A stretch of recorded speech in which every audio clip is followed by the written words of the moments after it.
1, 2, 3, 4, 5, 6. 6 working days to go before the government shuts down. And the reality is there's no way the House and the Senate are going to reach a full funding deal to keep the government open for the next fiscal year. Not going to happen. The only hope they have left to avoid a shutdown is to pass a short-term spending bill. But at this point, that possibility is also getting further and further and further out of reach.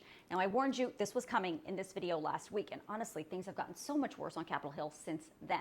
It all boils down to two problems. One, these lawmakers wait till the last minute to do anything, and two, at this point, they're not compromising. And when the Democrats control the Senate and the White House and the Republicans control the House, that's called divided government. And in a divided government, no one gets everything that they want. Everyone has to compromise or nothing gets done, which is exactly what's happening right now.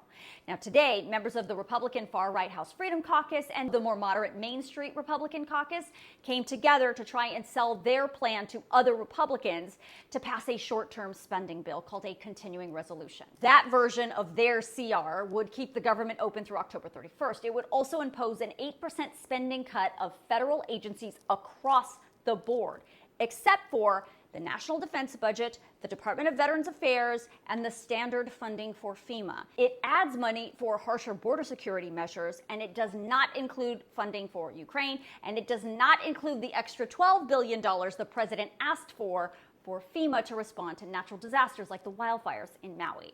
Now, here's the reality. No House Democrats are going to vote for that measure. And even some House Republicans won't vote for it either. And if by some miracle it does pass the House, there's absolutely no way it would pass the Senate. So then we'd be right back to square one, a government shutdown on October 1st. Now remember how I said divided government requires compromise to get things done? This ain't it. Republicans are the majority in the House. They're in charge, and their caucus is fractured. Some moderate House Republicans feel like shutdowns are politically toxic, compromise is necessary, and they want to get something done. And other Republicans in the House are not afraid to shut the government down, they will not compromise, and they are not backing down from their demands. Now, I'm not saying any of these positions are good or bad, but the fact is, when you are the majority party, which the Republicans are in the House, this type of division equals a lot of drama and no action.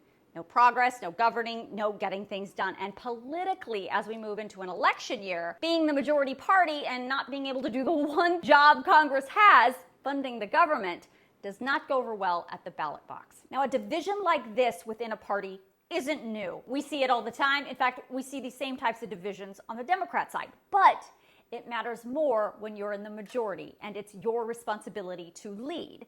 This division becomes even more visible for the Republicans because House Speaker Kevin McCarthy only has a 4-vote margin to work with. That means he can only afford to have 4 Republicans vote no on any piece of legislation or the bill fails. And that group of far-right Republicans who aren't afraid to shut the government down is much bigger than 4. If nothing is done by September 30th, the government is expected to shut down.